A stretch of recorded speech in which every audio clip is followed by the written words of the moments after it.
Quand on parle de momies, on pense surtout à l'Égypte ancienne, donc avec les pharaons soigneusement bandeletés qui demeurent éternellement dans leur sarcophage doré. En réalité, la momification est une pratique attestée sur tous les continents et cette exposition, Momie, vous invite à prendre connaissance de ce phénomène social dans une perspective mondiale et sur le temps long.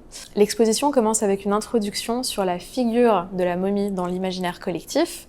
Il est question souvent de malédiction, de missions archéologiques périlleuses. Le cinéma et la littérature se sont bien souvent emparés de ces thèmes. La première partie de l'exposition Momie borne le sujet. Donc, qu'est-ce que la momification ? Pourquoi pouvait-on procéder à un tel acte?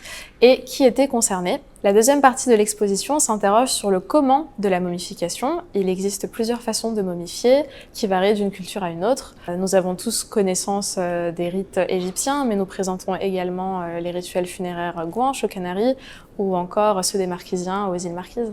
La troisième partie de l'exposition s'appelle « Un patrimoine muséal » et on essaye d'expliquer l'histoire des défunts momifiés dans les collections des musées. On a réfléchi à quels allaient être les défunts qui allaient être présentés dans l'exposition. Et une fois qu'ils ont été choisis, on a réfléchi à comment les exposer. L'idée, c'était vraiment qu'ils soient seuls dans une vitrine. Nous avons aussi installé des grands voilages semi-opaques qui permettent de découvrir le défunt petit à petit. Ensuite, on a aussi réfléchi à comment on allait expliquer leur vie, leur momification, leur mort et leur entrée au musée. C'est pour ça que chaque défunt a une fiche d'identité qui regroupe toutes ces informations qu'on peut feuilleter, ces sortes de feuilletoirs. Donc ce sont des très très grands cartels, mais ça différencie des cartels des objets. Là, ce sont vraiment des fiches qui racontent leur histoire. La quatrième et dernière partie de l'exposition s'intitule « L'étude des défunts momifiés ». Donc on commence par l'histoire des procédés de la recherche, puis on a une enquête interdisciplinaire avec de nombreux chercheurs qui ont essayé de retrouver le nom d'une jeune fille du XVIIe siècle,